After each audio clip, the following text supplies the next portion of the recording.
Okay, so today I'm back up in Florence again. Much like last week, I'm out to help remove some Scotch Broom from the beach. This week is with the Save the Dunes organization. So we're gonna work out here for a couple hours, just ripping up some invasive Scotch Broom, and should be pretty nice. Looks like the weather's holding up. Don't have to worry about rain or anything. So yeah, good use of time on a Saturday morning. We've been at it for an hour 15 now. I've been hacking away at this monster. This is probably one of the biggest root balls we're gonna be tearing out of here. This thing is rough, but I'm getting at it. Still got 45 minutes. So I'm gonna be taking this thing out of here.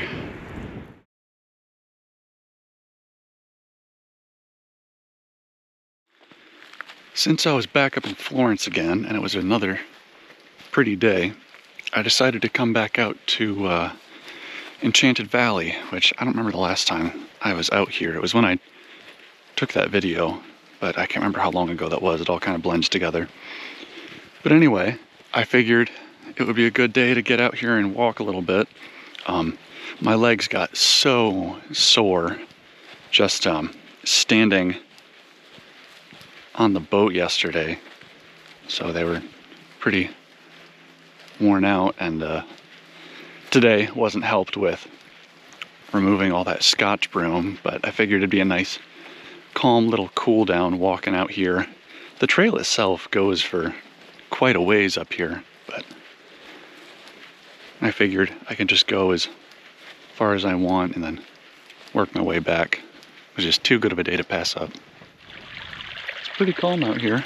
Just a couple little streams coming off. You can see the fish hatchlings in there. I'm not sure if those are trout or not.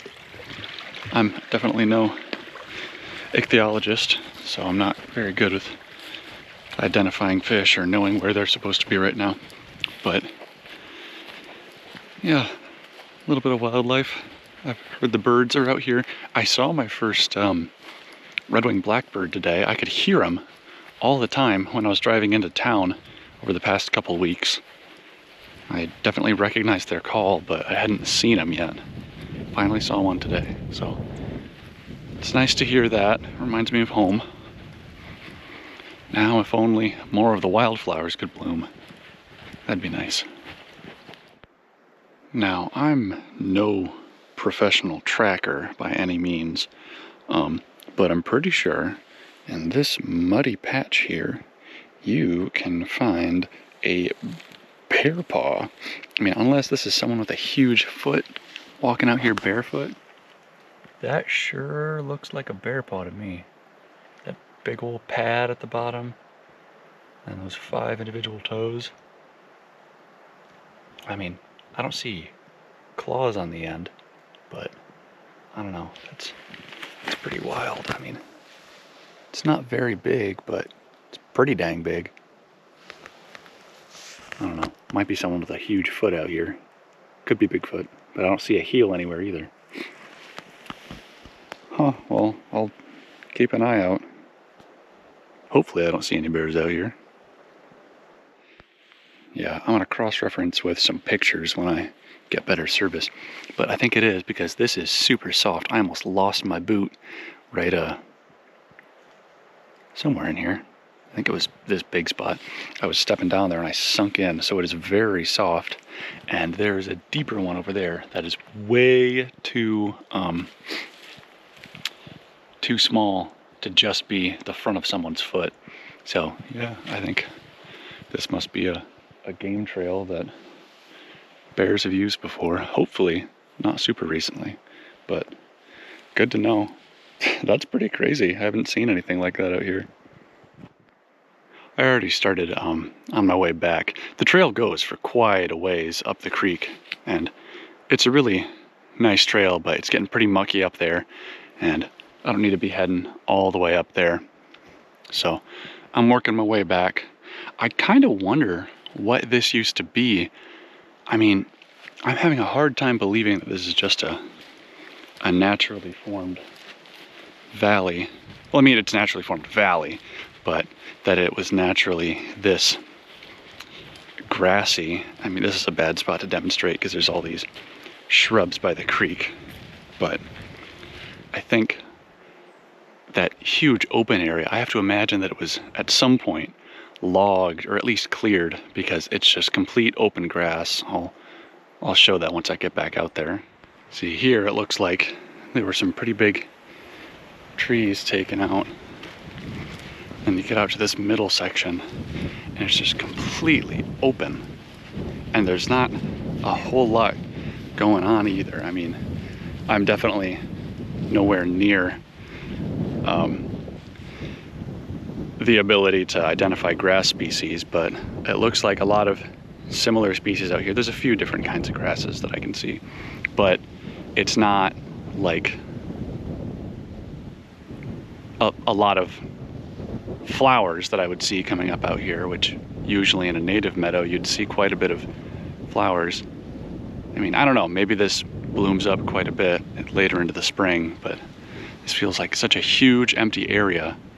I would imagine that this was used for some sort of farmland in the past. I haven't seen any old fences or anything like that. This all looks pretty new, just to kind of block off going into the streams and everything. But yeah, I don't see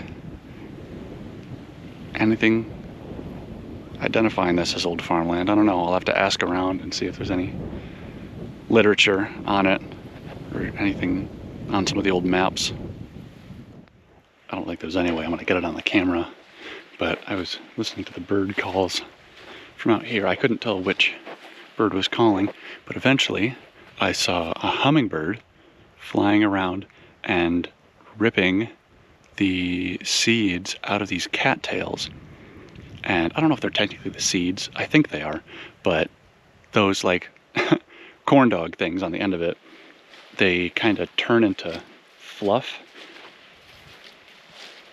And I'm pretty sure that that is what disperses their seeds, kind of like dandelions when you see them and they're all cloudy and they blow in the wind. But they're starting to puff out a little bit now, and the hummingbird was flying around collecting it. And so you could see it go around from all those little cattails and just ripping out the fluff on them, probably to use for a nest because it's super soft material. So that was really cool to see. I think it left now, but oh, maybe? No, that was a butterfly. But yeah, I'd never seen that before, and I guess I never thought about that. Birds are just so fascinating with the specific things that they do, the habits that they have developed. It's really cool. I'm definitely no birder, but it's really cool to kind of see that stuff in action. This is a really good time of year to see the blooming of the Scotch Broom. Not good to see it, but good to recognize where it is. Hopefully, as programs like the Save the Dunes organization grows, they'll be able to come out and remove more of these species here, or more of these specific invasives, because there's quite a bit of them. It looks pretty good further up there, but in these wetland areas and definitely tucked up on the dunes, you can see it blooming, those bright yellow flowers. Definitely want to get that out of there, because all it's doing is taking up space that could be occupied by native trees like these shore pine and Sitka spruce.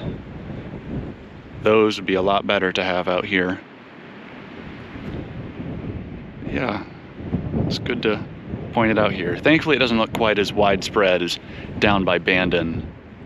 That was pretty rough when I was down there. I need to get back down there soon. I want to go and do some stuff down there, but I'm up in Florence today, so I'll just kind of hang out here for a little bit, then get ready to head back down and start planning out what other stuff I'm going to do for the rest of next week.